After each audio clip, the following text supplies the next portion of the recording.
Hello, everyone, and welcome back to Becoming the Sanctuary. If this is your first time here, my name is Kelley, founder of Thrivewell Estate and our very first physical branch, Thrivewell Hub, located in Whitensville, Massachusetts. This podcast is really a space where we explore healing, embodiment, emotional awareness, nervous system regulation, creativity, human connection, and what it actually means to return to yourself while still living in a very overwhelming world. And over the last few episodes, we've been really laying the emotional foundation for this conversation together.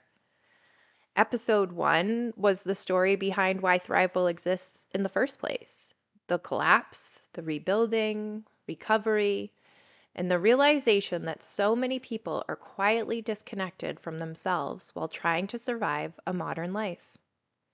Episode 2 then expanded into the Thrivewell Core Philosophy itself: the 5 pillars, the archetypes, emotional patterns, nervous system awareness, and the idea that healing is often less about becoming someone entirely different and more about returning to yourself again. And then, last week in episode 3, it became a much more personal conversation around functioning while still emotionally surviving internally, learning how emotional disappearing can become quieter over time through overthinking, overworking, perfectionism, emotional isolation, and staying trapped inside the mind while still outwardly functioning normally. And speaking of perfectionism, again, last episode in episode 3, I talked about how much I could see and hear and feel my perfectionism still existing in what I, for some reason, thought that I needed to be an expert in podcasting overnight. Because I need to apologize for episode 3. Because, like I said, taking all that time talking about these expectations and making everything perfect, I realized that after recording the entire episode, that my microphone was not plugged in. So that entire episode was recorded through my laptop microphone, which for the record was not even close to me. So how it even came out the way it did, I don't know. But thank goodness for balancing volume while editing these, because that was the only hope you had of hearing me. But it feels incredibly on brand for me right now, and also a very humbling podcasting moment, and something that I promise you won't ever happen again, because now my podcasting checklist to begin with is to make sure my microphone is plugged in. And I think that today's episode naturally builds from all of that. Because once you start becoming aware of your nervous system patterns, you start recognizing survival mode, and once you start reconnecting to yourself emotionally, something else eventually begins surfacing too. The realization that peace itself can start feeling unfamiliar after living inside survival mode for a long time. Not bad or unwanted, just unfamiliar. And I think many people don't realize how deeply the body adapts to urgency, pressure, emotional bracing, hypervigilance, and constantly waiting for the next thing to go wrong, to the point where slowing down can almost feel uncomfortable. It's like your body no longer fully knows what to do with stillness anymore. And I've been reflecting on this a lot lately because after opening Thrivewell Hub, after everything it took emotionally, financially, mentally, and spiritually to get here, I expected peace to feel different once certain things finally happened. But instead, I noticed something really strange. Parts of me were still emotionally braced, as if the danger was still happening. And I think many people are living inside that exact experience right now without fully realizing it. So, today's episode is really about hypervigilance, emotional bracing, why rest can feel unsafe after survival mode, and what happens when your nervous system doesn't fully trust peace yet. So, now the first part of this episode that we're going to talk about is when you start to realize that your body is still braced. Now, like I've said in the previous episodes, a lot of where I am coming from on my healing journey is being a new business owner, is being an entrepreneur, but also somebody who is still going through her own healing journey. Right? We talk about how we're never healed, and honestly, I've just started realizing that, like, my journey has only just begun. I think it was, Carl Jung, I believe that's who said it, that, you know, life starts at 40. Everything else before that is just research. And I could not feel something more true than that. Because when you start to realize, even when you are actively in your healing journey, that your body is still braced, I want you to really show kindness to yourself and really show grace to yourself, because we are talking about survival tactics and defense mechanisms, that those hooks are so far in us, that it's not even, never mind a quick fix, even years on this journey, you're going to find these moments, that those claws, those hooks, whatever you want to call them, they're still in you, and that's okay. Because to have something that is worth um fighting for or living for, none of those situations happen overnight, and I wouldn't expect my healing or anybody else's healing um to happen that way. So the biggest thing I want you to remember is really being kind to yourself as we learn to heal and really get a lot of these tactics out of ourselves. It's gonna take time, because one of the things I want to talk about is feeling emotionally on guard, even during good moments. Now, when I first got sober, um, I can really understand this mindset, because I'll never forget it. I was maybe 2 months, maybe not even that, probably before it. I remember being in a group, and there's something called a pink cloud when you first get sober, and it's this feeling like, you're doing the right thing, you're getting better, people are starting to talk to you better, and you don't feel so shitty when you look in the mirror, or just even in your body. So it can almost become euphoric. But for me, um, the pink cloud feeling, whether it's temporary or not, it it didn't bring out good feelings in me. It actually had me filled with a lot of anxiety, which I know can kind of sound a bit backwards, but I was really felt like I was waiting, right? That impending doom that was coming. And I remember one of my the facilitators in one of the groups that I was in, she asked me to break that down. So I told her, I said, I just good things don't happen to me. And I certainly had never experienced peace before. So I was waiting for the other shoe to drop. And I was expecting her to tell me, it won't, you're going to do the right thing, and you're going to be okay. But her answer really changed something in me, because she had said, she was like, the other shoe will drop. That is inevitable. Life is ruthless. It can whack you when you're down the lowest. But she told me, but what the difference is now is me and my toolkit, right? Now I'm going to have the tools um, to be able to handle the other shoe dropping. It's not going to be detrimental. And so I really, really thought about that, because we can have this feeling that we're waiting for the next problem to come. But whether we wait for it or not, and we're anticipating it or not, it's coming, right? Eventually, those problems pop up, and that's life. That's life itself. Um, so I think to understand that what your body is doing, and this is going to take, now I'm telling you that story, and that was from my first year of sobriety. That was in 2021.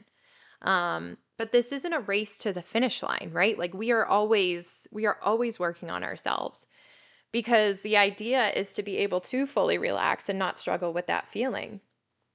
But in these moments for myself, anyways, whether it was back in 2021 or it's today in May in 2026, it's almost your body is giving you a roadmap for what to look at, and what still needs attention, and where you're still holding bracing or survival tactics or whatever that is.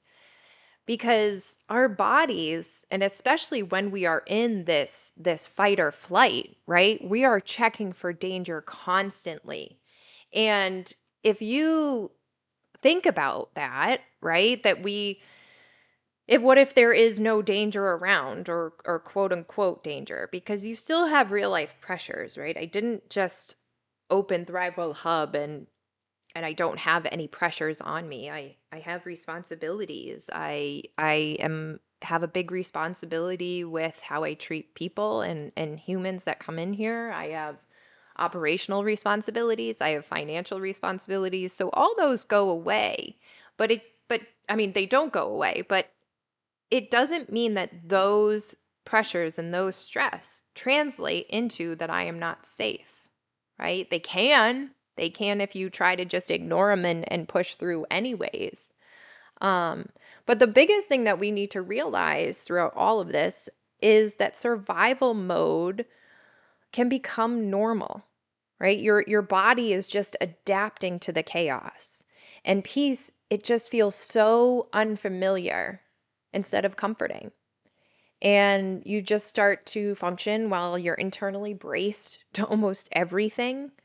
And if you're realizing that you do this too, like, you are not alone. You're actually, I don't know how many people are living outside of that right now, because, and especially the times that we're living in now, it just feels like everything is chaos. And it feels like we're on the verge of collapse all over. So we want to talk about that. Like, how can chaos become familiar, right? I have my moments in my own life of when I was either young and being dumb, or when my drinking was out of control, crawling on your hands and knees to the bay window of your house to see if your car was in the driveway, because you couldn't remember how you got home. That felt normal to me. But when I came out of it, oof, what chaos that was, right? But when we're in it, when we're right smack in the middle of it, it doesn't feel like chaos. It's not healthy, but it's the chaos that, or maybe we do, maybe a part of me did know that that was not right, but it's just so familiar. It's all we're used to. Peace and the unknown can feel a lot scarier, to be honest. But there comes a point that we become used to the stress chemically and emotionally, right? Where we're all sitting here just completely overloaded, um, with cortisol, right? We all are starting to hear about cortisol and what it could do to us, and when it heightens, what it can, I mean, that is just a straight path to disconnection. Um, but then urgency and over functioning can become our identity. So we just live in that world. And a lot of people, myself included, I feel like we we don't know who we are without that pressure.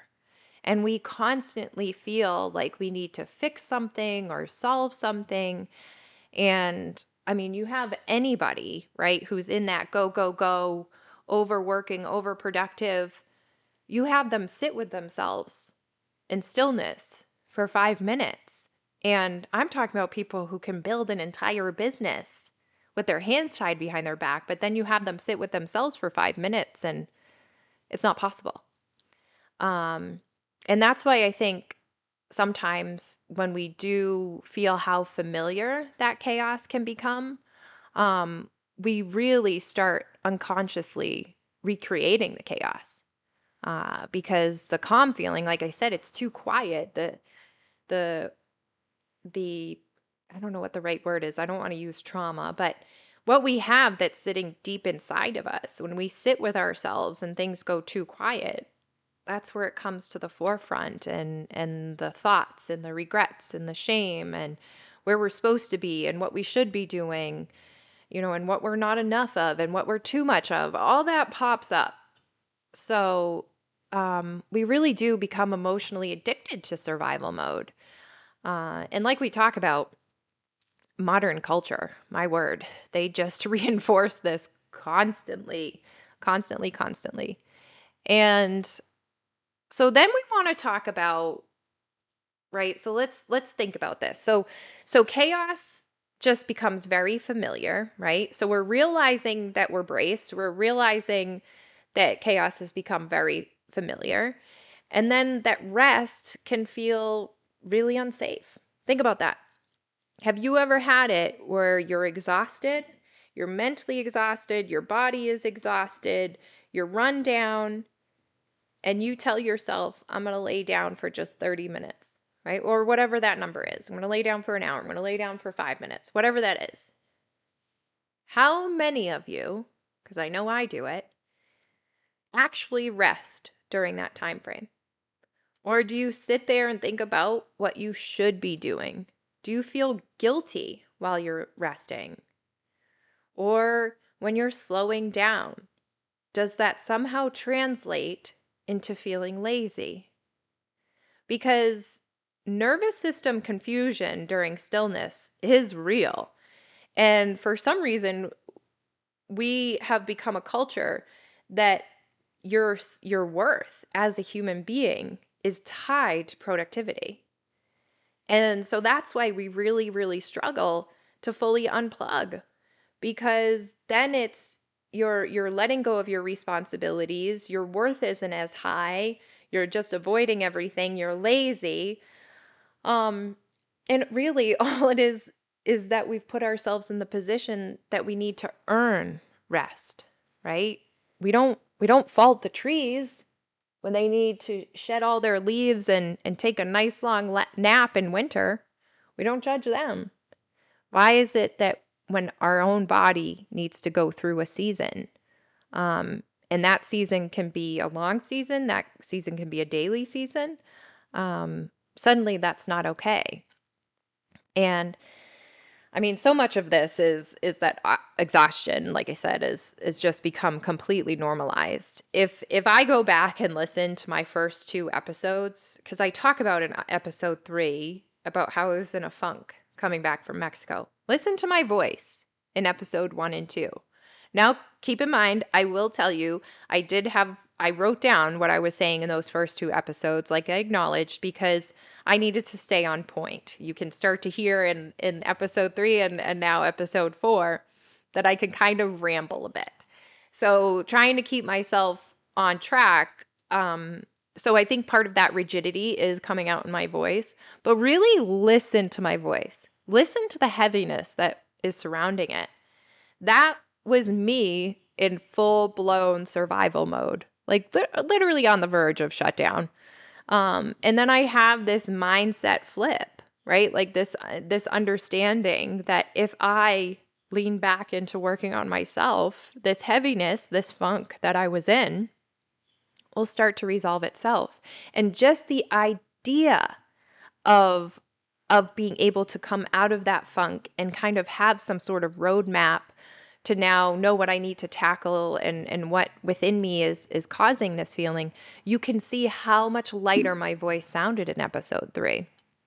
And that's because what you heard in those first two episodes was exhaustion, fighting every day. I mean, it's bad enough what we have to fight on a daily basis. We shouldn't be putting ourselves in a position to fight ourselves. Um, and I know whenever there's some sort of like survival moment in my life, or where my old traumas pop up, my my instant go-to is that hyper productivity, right? And that's where even my hyper independence comes inside too. Um, because a lot of times that's how people, you know, they're physically carrying tension constantly. Um, and that's where we really need to check in with our own bodies. Because once you get on that treadmill again, right? Like that hamster wheel, whatever analogy you want to give it.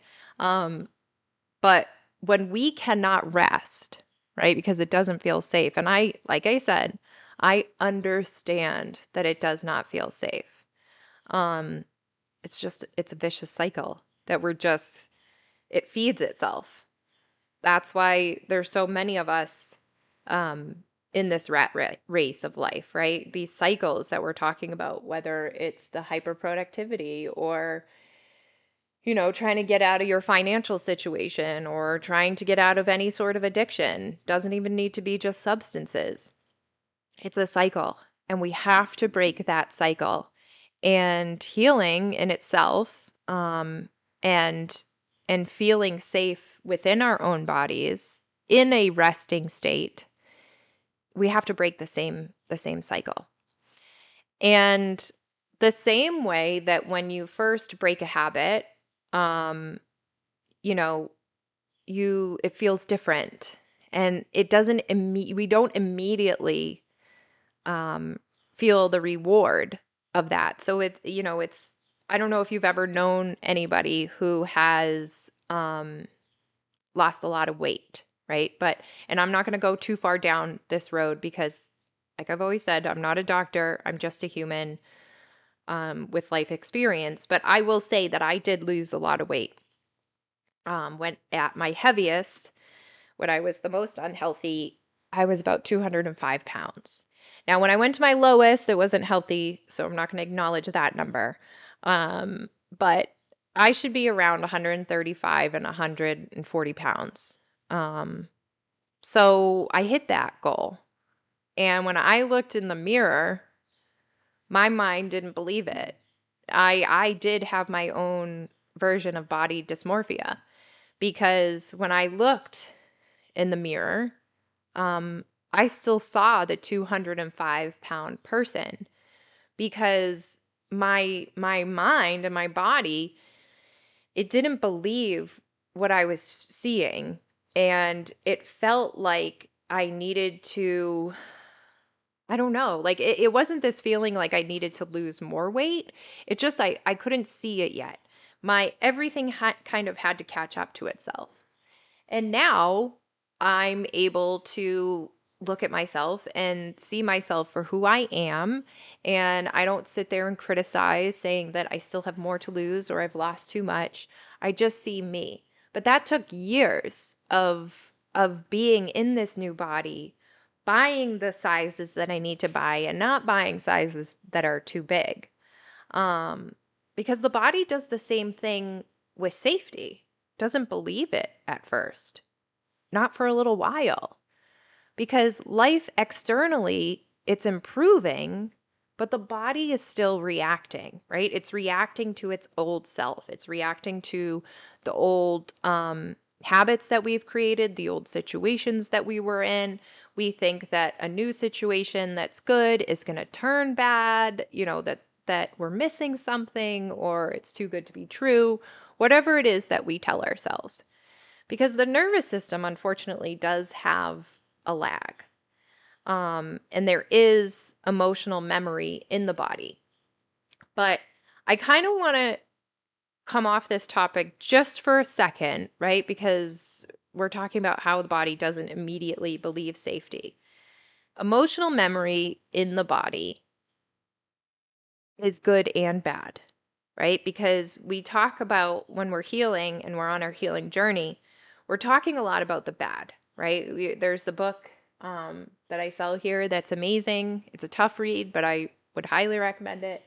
And it is called The Body Keeps the Score. And when we talk about that the body remembers, like I said, we have a tendency to go to that it remembers trauma, it remembers disconnection, it remembers grief, it remembers abuse.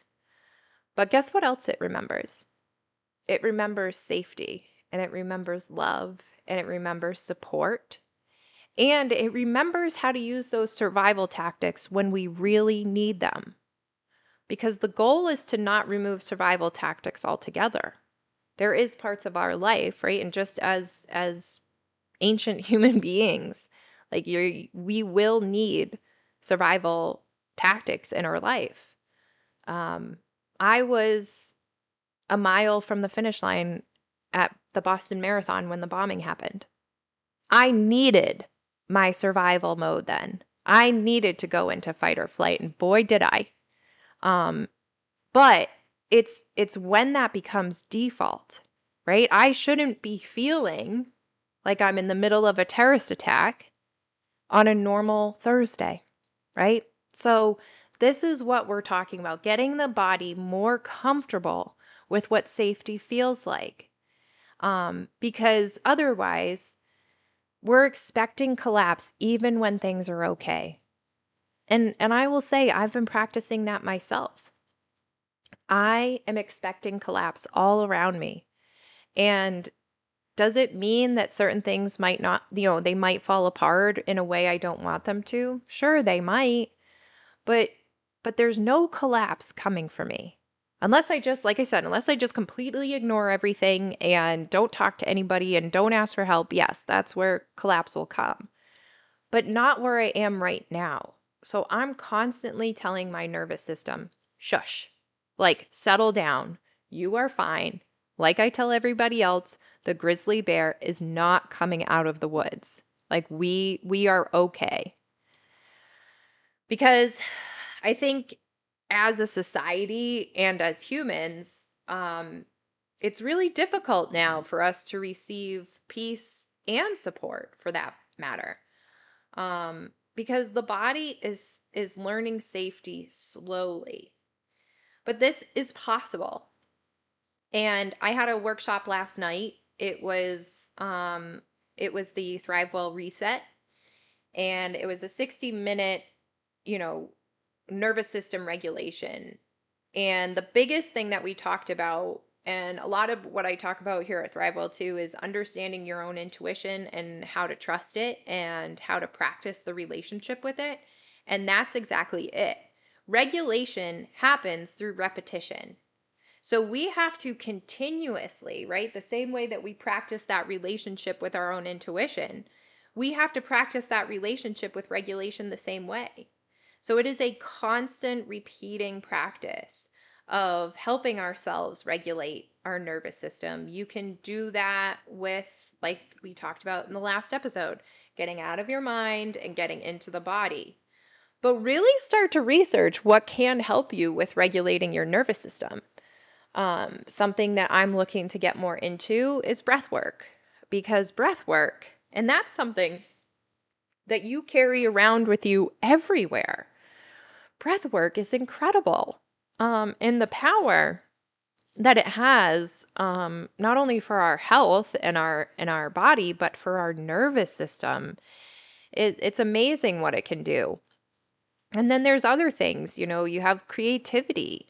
You have human connection itself can help regulate your nervous system. Animals are an amazing way. I know I'm a horse person, but I'm going to give a shout out to horses.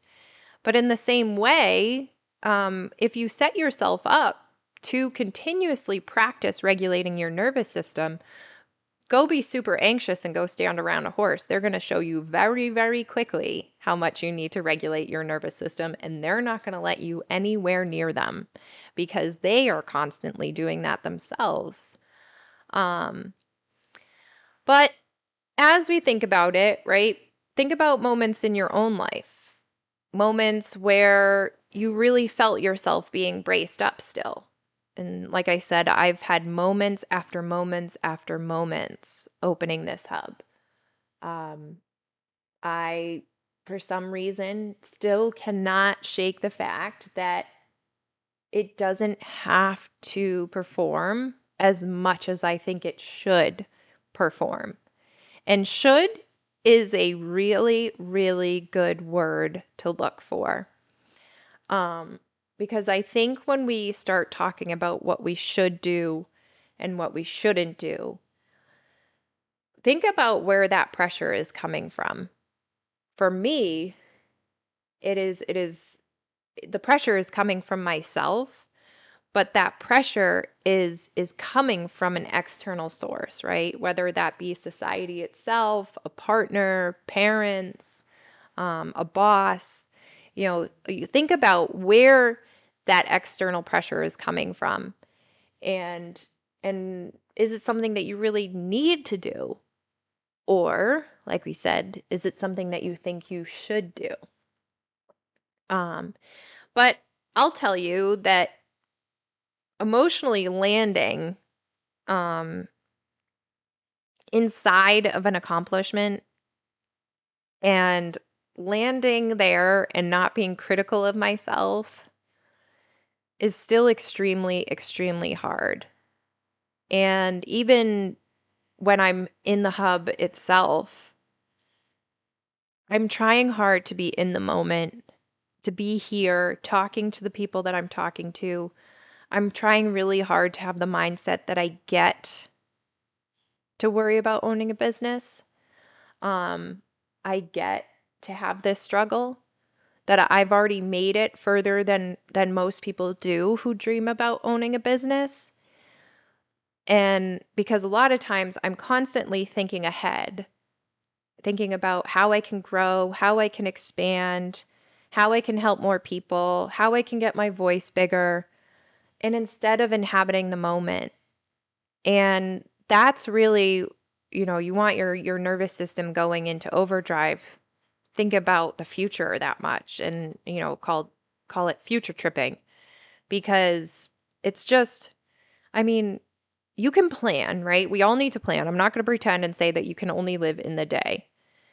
But that's all we have is today, because you want to have a general idea of where you're headed. And of course, as a business, I think about the different quarters in the year and then the different years and my 3-year plan and my 5-year plan.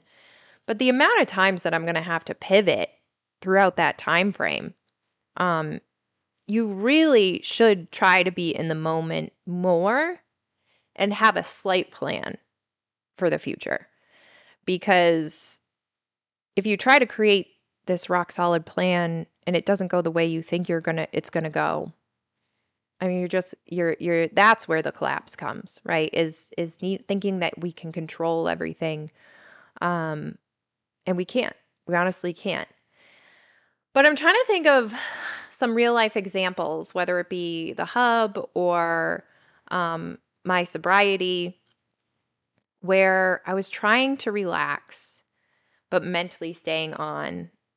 And I think why I struggle to find real life examples is because I feel like that's still where I am so much of the time.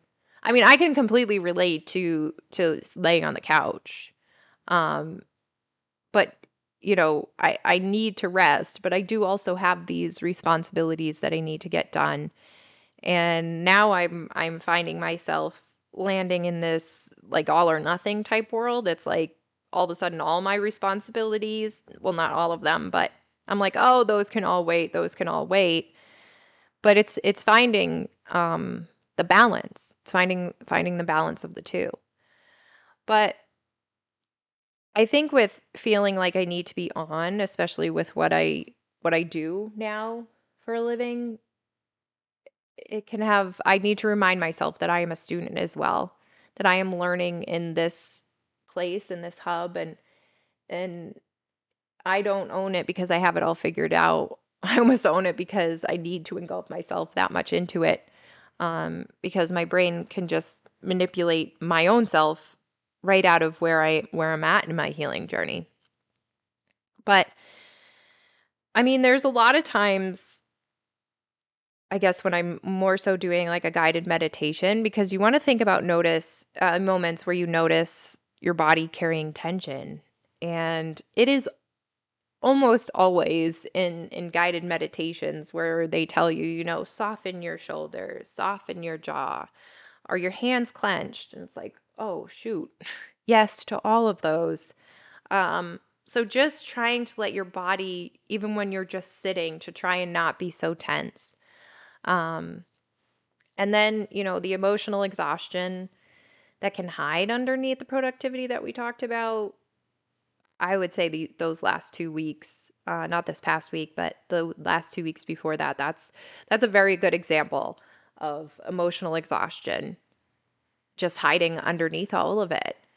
And and I want you to think about in your own life, um, some real life examples when you're trying to escape the moment or where you still feel braced or when you're trying to relax but you still feel like you need to be on and everything. Like really really think about those and find those moments within yourself, because the more that we can find them is how we're able to find a new way, find a new path, and one that allows us to give grace to ourselves when we need to rest. But and I think we also have to continuously acknowledge modern life, what life is like right now in 2026. We have the constant stimulation, notifications, social media, endless input. I mean, as I'm sitting here talking about this, if it sounds like I'm getting distracted, it's because, a notification pops up on my laptop or on my phone or I mean, I do get distracted even by the cars driving by, but I mean more like how many notifications we can get, and I've only been sitting here, what, half an hour, 40 minutes. Um, there's no silence anymore. And we're always reachable. So, but but I think about where we're all trying to go and where we're at right now, right? So, there's no there's no extreme answer, right? Like the answer is not to get rid of technology, to get rid of social media, to put a full halt on AI. It's not possible anymore. That would be like someone coming in all of a sudden and saying like electricity made us move too fast and it's, we're adding too much to the grid, or I mean that is true, but all of a sudden just coming in and saying, well, we're going to take away electricity. It's like, well, modern society has kind of become very, very dependent on it. And we no longer have the ability or the tools or the skills, um, I think, really to survive without it. So, not saying that social media and AI and all these other things are as necessary as electricity, but they're pretty darn close. You think about how many people's livelihood is based off of social media, and in sense AI as well, or how many businesses have started during this time. I'm one of those. If somebody told me no more social media, I'd be like, "Uh-oh, how do I promote myself? How do I do anything? Do I go knocking door to door? Where do I get my advertisements?" So, but um it's also not good to go 100% into it. We're showing that this technology is having a negative effect on society as a whole. Social media is addictive. We're worried about AI and our privacy and the data that's being put into it.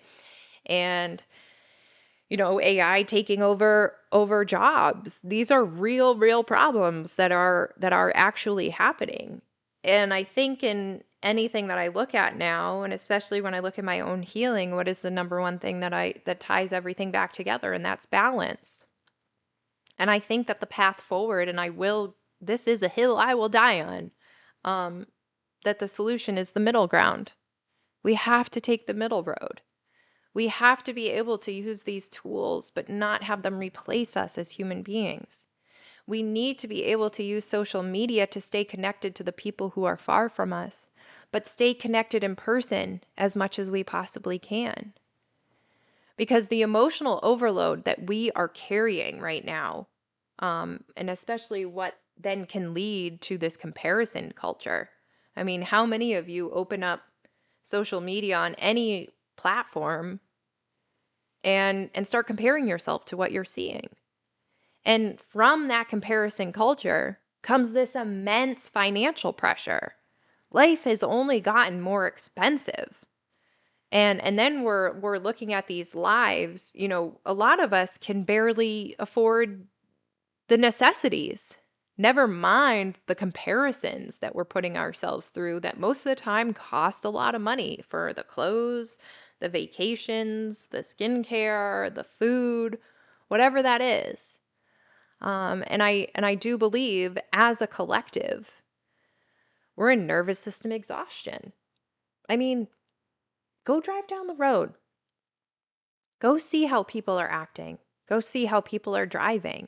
Don't get yourself into any situations because people are very, very reactive. Um, just watch. Just look. And like I was saying last night at the workshop, like it is up to us. It's up to us to collectively reset this nervous system exhaustion. If if we keep going the way that we're going, right? And culture continues um rewarding over functioning and overworking and suppressing our emotions, and if our culture and humanity continues on this path, I mean, it feels progressive. So I don't really want to imagine what that life would feel like, because it doesn't feel possible to have more disconnection as a culture, but at the same time, this doesn't exactly feel like our rock bottom. So I am very fearful of where that path leads to. And like I said in the last episode, I don't want to get this dramatic, but I would be fearful for humanity if we continue down this path, and never allowing ourselves or others to fully settle emotionally. So I think as we come to an end of this episode, well, before we come to an end of this episode, let's talk about what actually helps, right? What helps us start to feel safe in the slowness and the stillness and feeling safe within our own body? How do we make our own body our own altar, right? That, in a sense, is the goal. We talked a little bit about breath work. That's something. I don't know if anybody, well, I do know there's a lot of people who do breath work, but if you're listening and you haven't, and you struggle to settle your mind, or, help with the racing thoughts pop up, I would highly recommend it. Coming from somebody whose brain um, never stops, night and day. Breath work was the first time I was actually able to get into some sort of meditative state, like allow my body to just be. Um, but you want to think about, we talked about the repetition. Nervous system regulation through repetition is so, so important. Even if it's something small every day, something as simple as pausing before you react, taking a breath before you say something that is emotionally reactive. You want to think about slowing down physically before mentally. When you're walking down the street, or anywhere, right? If you're walking anywhere and you're not late and you're not rushing, watch how fast you walk. Try to slow yourself down physically, because the mind will catch up eventually. But that follows the body. So if we get our body more used to slowing down, then our mental will start to slow down as well. But again, repetition. So that will kind of pivot it to our next what can help. Routines. Routines is something that in my own life I crave desperately, but I'm working on what is stopping me from creating them.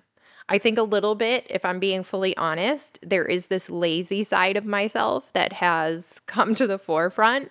And I am, again, right? This has to do with me personally. My alcoholic brain can manipulate any situation.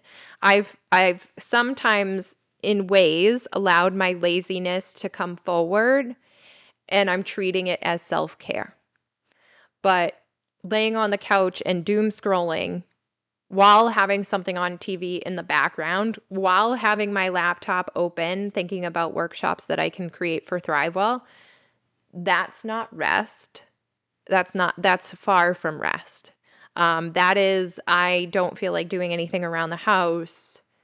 And so I'm going to secretly have my laptop open so it feels like I'm kind of working, so I can kind of excuse it.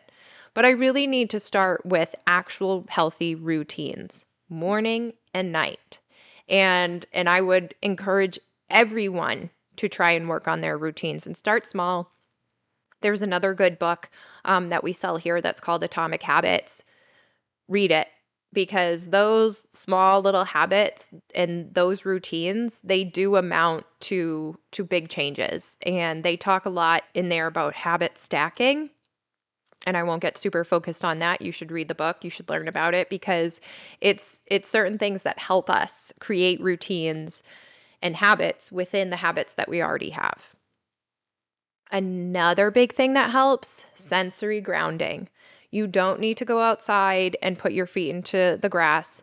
Full disclosure, that is the best kind, because you're literally grounding yourself, like think electrical. But even just grounding yourself anywhere, even if you're inside, it's hardwood, it's carpet, it's laminate, whatever your floor is, feel your entire foot on that ground. Really think about the parts of your feet that are touching the ground.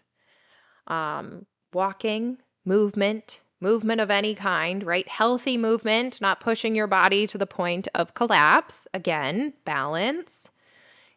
Creativity. Creativity is huge. And I think a lot of people, from what I've experienced here in the hub, when I say this, they relate creativity to talent, to worth. Nobody is expecting you to be, the next Beethoven or the next Picasso. Creativity does not equal um, whatever those artistic standards are to you. Creativity is just that. It is creating. Whether you're creating a story, right? You're a writer, or you're creating choreography and you're a dancer, or, creating anything, art, feelings, spaces, anything that you are creating where you are envisioning something in your head. And it does not need to look perfect or whatever those expectations that you're putting on yourself. Whatever that is in your soul, in your body, in your head, and coming out, and you are making something that is tangible, that you can see, that you can feel, that you can read, that is creativity. And when you are using your hands, right? Because that can kind of lead into creativity, but just using your hands in general, whether you're cooking or you're gardening or you're building something out of wood, these are what actually helps. This is what really starts us to feel okay and safe with the peace. Something else is sleep, of course. Sleep can very much help with this. And sleep is something that I think a lot of people, a lot more people than I probably realize, struggle with this. The restless body, the mind that won't stop. Sometimes people use sleep as an escape. So again, it's the balance. It's rest when you need rest, and allowing yourself to sleep when your body needs it, and let that be your recharge. So, a lot of other things that can help is the type of people that we have around. We want to feel safe within the people. If you're in a group of people that you're not sure, do they like me? Do they not like me? Or do they have my best interest? Am I actually safe around them? Or are they going to put me in situations that are not good for me? You want to be around safe people. And another big component about what can help is communication. Talk to people, human connection. The more that you talk to people and you talk to them honestly, the more that you can understand that you are not alone. And there are other people out there. And it doesn't mean to say that they're going to compare, that your situation isn't as bad. It's the relatability. It's you talk to other people who have gone through something similar to you and have made it to the other side. That's why a lot of programs that help with substance abuse, that's why they work. Because you're seeing people who have walked, might not be the exact same path, but they have faced very similar demons and they've gotten out to the other side. And then you also want to just teach your body peace slowly. Like I said, this damage did not happen overnight, and I don't really love that I use the word damage, but it is kind of true a bit. Like the world does do damage to us. Doesn't mean that we're damaged goods. Do not take that it translates to we are damaged. But there has been bad things that have happened to us or situations. Nobody gets out of life unscathed. So, how do we teach our body that peace is okay and that to slow down is okay? And we have to do that very, very, very slowly and be patient with yourself and be kind to yourself. Because when you first feel it, it can make us feel very vulnerable. How many of you have started taking down the walls and feel like you're a target, feel like you're going to get taken advantage of? And in any little moment that something happens, those walls go shooting right back up. And they go, see, you go, see, I've done it myself. See, I shouldn't have trusted that person or I shouldn't have trusted that situation. That's not true. It just means there was something within that situation that you learned the lesson and now you're stronger going forward. It doesn't mean that those walls should go shooting right back up. What another hard thing to realize within this is that survival identities are very, very hard to release. So much, like we said, about our worth is tied to productivity. So I've seen myself and a lot of other people feel like they need to have this super full plate to feel like they're productive or that they're successful or that they're even worthy. And you see this a lot. In corporate America, we see, the burnout culture in corporate, not just corporate America, but the burnout culture there is because the more we do and the more we say yes and the more projects we take on, the more we feel we're worthy at where we work or the situation that we're in. And it's also understanding who, like, that a lot of this fear is who are we without struggle? Honestly. Like if you think of even my own story, like I wouldn't have what I have if it wasn't for my story. But I also can't continue to have what I have and build what I'm building if I hold on to all of that struggle. And I had to learn that struggle got me to where I needed to be now, but it's not what I need to become the person I know I can become. And that's somebody who's learning that rest is not weakness, that safety is not laziness, and learning that you do not need to constantly brace for collapse. Healing becomes the ability to remain present during peace and feeling comfortable there. And that's really, I think, a good ending spot because otherwise I'll just sit here and ramble for another hour more. But just think about everything that we talked about in this episode. And I think many people are more exhausted from bracing than they realize. I think we need to know that the nervous system can relearn safety, that peace may feel unfamiliar before it feels safe. And healing is not just surviving chaos. It's learning how to stay during the calm too. But your body deserves to experience peace without waiting for it to disappear. It really does. Because peace doesn't disappear once we've really and truthfully found it. We may end up in chaotic situations beyond our control, or even if it has something to do with our control. But the whole question and the whole balance that we're trying to find is how do we keep that peace no matter what life is throwing at us? And I think with that, that is where we will end this week's episode.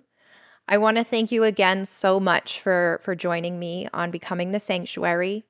I'm really, really excited for this podcast. And even though I get nervous and sometimes I ramble too much or I have a hard time listening to the episode after it's been posted. I do believe that the more that we come together and the more that we understand that healing is not only necessary, but it's possible, um, the easier life gets because it doesn't have to be this hard. So you're worth it. Let's keep going. And I will see you next Friday.